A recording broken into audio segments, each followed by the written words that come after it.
Hello guys, Assalamu alaikum. Welcome to my channel CSS Mentor. Today's our topic is gender and family issues और gender role and family influence कि जो gender है उसका क्या role है और जो हमारी फैमिली है वो किस तरह से इन्फ्लुएंस करती है जेंडर रोल को। सबसे पहले माफ़ी चाहती हूँ कि आप सबको बहुत वेट करना पड़ा because I was busy due to some engagement and now will be continued as per your demand. आज का जो हमारा लेक्चर है ये भी स्टूडेंट की डिमांड पे बनाया है, तो आखिर तक हमारे वीडियो को देखिएगा ताकि कोई भी इम्पोर्टेंट पॉइंट आपसे मिस ना हो। And if you like my videos please subscribe and share for more upcoming videos. Now will move towards our today's lecture. Family is an important institution which determines the role for each gender from the early stage of a person's life. Means family जो है वो सबसे पहला और most important institution है, organisation है जो कि डिटरमाइन करती है किस चीज़ को कि जो ईच जेंडर है उसका जो रोल होगा वो किस टाइप का होगा। कि जिस तरह से हमारे यहाँ क्या होता है कि सोसाइटी में जो गर्ल एंड बॉय होता है तो उनके बीच में कुछ डिफरेंस होता है, तो और ये कौन क्रिएट करता है, ये हमारी फैमिलीज़ करती हैं और हमारी सोसाइटी करती है। Fairlie speaking the gender inequality starts from the time of birth itself. कि जो जेंडर इनइक्वालिटी है ये कहाँ से स्टार्ट होती है, ये जैसे ही बच्चे की बर्थ होती है, पैदाइश होती है, तो वहाँ से ही जो जेंडर डिस्क्रिमिनेशन होती है वो स्टार्ट हो जाती है कि फैमिलीज़ जो होती हैं वो बॉय को ज़्यादा इंपॉर्टेंस देते हैं as compare to girl. Here are few example for this argument. अब इससे रिलेटेड हमने कुछ एग्जाम्पल्स रखी हैं तो उनको हम डिस्कस करेंगे, तो आखिर तक हमारे साथ रहिएगा। At the time of birth, we have witnessed the cruelty of female infanticide in many parts of our country. कि जैसे ही बच्चे की पैदाइश होती है तो उससे पहले ही क्या होता है कि कुछ फैमिलीज़ जो होती हैं वो लाइक इन्फेंटिसाइड जो टेस्ट होते हैं, जो प्री नेटल टेस्ट होते हैं वो करवाते हैं ताकि उनको पहले से पता हो कि उनका जो बेबी है वो गर्ल है या बॉय, और फिर वो उस हिसाब से उसकी जैसे कि ड्रेसेस हो गए, टॉयज़ हो गए वो सिलेक्ट करते हैं। लाइक अगर गर्ल है तो फिर उसके लिए पिंक फ्रॉक, पिंक कलर इस तरह से सिलेक्ट किया जाता है, और अगर बॉय है तो उसके लिए ब्लू, और फिर टॉयज़ जैसे कि डॉल्स जो होती हैं वो प्रेफर की जाती हैं for girls, and other like weapon type और कार वगैरह ये जो होती हैं ये फिर बेबी बॉय के लिए होता है। तो ये इस तरह से ये क्या है, ये एक जेंडर स्टीरियोटाइपिंग है कि हमारी सोसाइटी जो होती है वो इस तरह से उसको रीशेप किया है, जो बरसों से लेकर अब तक यही प्रैक्टिसेस जो हैं वो चलती आ रही हैं। अब नेक्स्ट क्या है कि dress and hair style etcetera. कि जो फैमिलीज़ होती हैं, the family as the first institution assign dress code, style of hair cut etcetera to an individual as per the unwritten rules of the society. Means family जो है वो आपकी first institution है जो असाइन करती है dress code, style of hair cut etcetera. कि इस तरह की जो चीज़ें होती हैं वो भी कौन डिसाइड करता है, फैमिली डिसाइड करती हैं कि उनके बच्चों के लिए किस टाइप की चीज़ें होनी चाहिए, हेयर स्टाइल कैसा होना चाहिए, उनका जो फ़िज़िकल अपीयरेंस है और उनके जो ड्रेसेस हैं वो किस टाइप के होने चाहिए। तो ये क्या है, basically these are unwritten rules of the society. के जो हमारी सोसाइटी हैं ये कुछ ऐसी मिथ्स हैं जिनको वो फॉलो करते आ रहे हैं कि मतलब इस टाइप की जो प्रैक्टिसेस हैं वो होनी चाहिए, गर्ल के लिए ये चीज़ सूट करती है और बॉय के लिए ये चीज़ जो है वो ज़्यादा बेस्ट है। तो ये क्या है, ये सिर्फ़ और सिर्फ एक मिथ है, तो अगर आप उसमें चेंज लाना चाहें तो आप ला सकते हैं। Behaviour at home. अब हम यहाँ पे बात करेंगे कि जो चाइल्ड होता है कि उसका बिहेवियर किस तरह से होना चाहिए, ये भी उनकी फैमिली डिसाइड करती है। The female are expected to do laundry, cooking, washing dishes, cleaning, caring the children and aged people at home etc. Whereas the men are expected to earn money to the family. अब हम यहाँ पे behaviour की बात कर रहे हैं कि जो चाइल्ड है उनका बिहेवियर किस टाइप का होना चाहिए और वो कैसे होता है। अब फीमेल के लिए जो ज़्यादा जो एक्सपेक्टेशन होती हैं घर वालों की या सोसाइटी की, जो हमारा माशरा होता है वो पहले से ही उनको मतलब क्या करते हैं, वो डिज़ाइन करते हैं कि भाई जो फ़ीमेल चाइल्ड है उसके लिए कि वो घर की साफ़ सफाई, कुकिंग और जैसे कि लॉन्ड्री वगैरह, बच्चों की केयर, और घर में जो बूढ़े लोग होते हैं, एज पीपल होते हैं, उनकी केयर करना।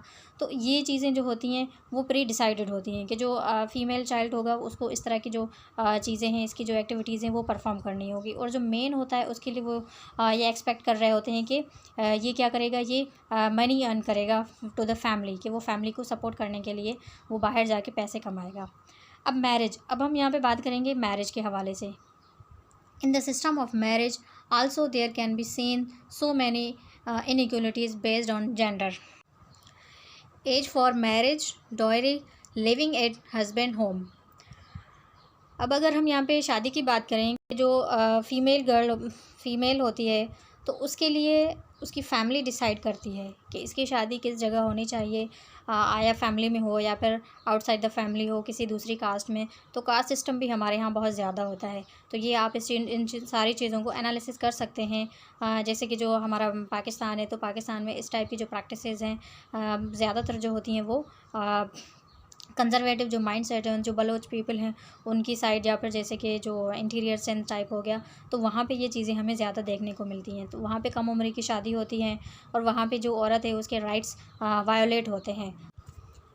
Now here is another point, that is freedom. Women are given less freedom compare to men in the all aspects at home. For example, decision making, determining life partner, assessing higher education, travel, etc.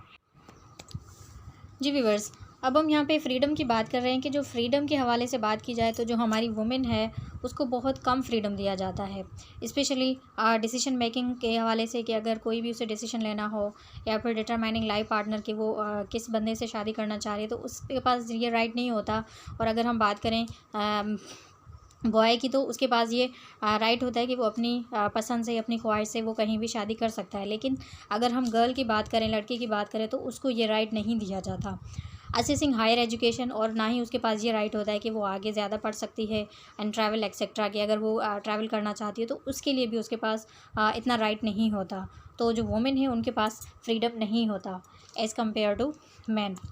Education, there are areas in world where female children are rejected school education. Usually parents wanted their daughter get married soon, but wanted their son to do higher studies for getting better jobs. Means still these type of practices are going on the peak level throughout the world, कि जहाँ पे अभी भी जो औरत के जो rights हैं टुवर्ड्स एजुकेशन, कि वो उसको उस हद तक नहीं मिल पा रहा जैसे उसको मिलना चाहिए। कि जो पेरेंट्स जो होते हैं वो अक्सर अपनी बेटियों की जल्दी शादी करना चाहते हैं, और बेटों के हवाले से बात करें तो उनको वो हायर स्टडीज़ के लिए प्रेफर करते हैं, और इवन उनको बाहर भी भेजते हैं ताकि वो बेहतर से बेहतर जॉब ले सके।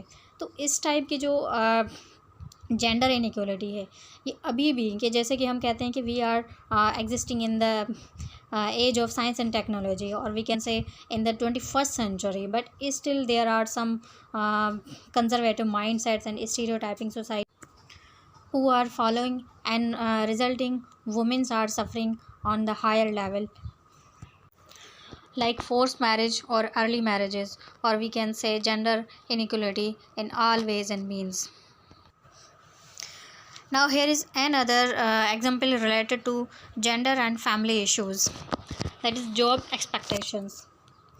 Family introduced to careers set the groundwork for a way of thinking about future jobs. Traditional occupation for women include secretaries, housewives, teachers, and nurses. Male occupation include police officers, construction workers, truck drivers, CEOs, and bosses.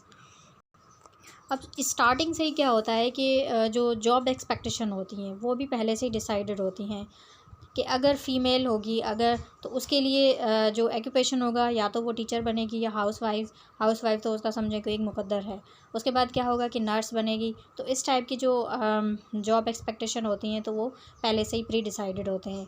उसके बाद फिर mail के लिए होता है कि वो truck driver बने या CEO या फिर बिज़नेस वर्कर। तो इस टाइप की जो प्रैक्टिसेस होती डिसाइडेड होती हैं, और फिर वो उस हिसाब से जो फैमिलीज़ होती हैं वो अपने डिसीजंस अपने बच्चों के ऊपर इम्पोज करते हैं।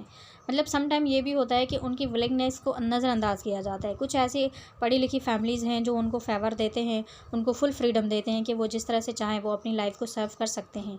लेकिन कुछ ट्रेडिशनल माइंड सेट हैं, कुछ ऐसी कंजर्वेटिव सोसाइटी जो है, अभी भी हमारे पास ऐसे बहुत सारे लोग हैं जहाँ पे ये जो वुमेन के स्पेशली जो राइट्स हैं वो जो है वो वायोलेट हो रहे होते हैं, वो काफ़ी हद तक हो रहे थे।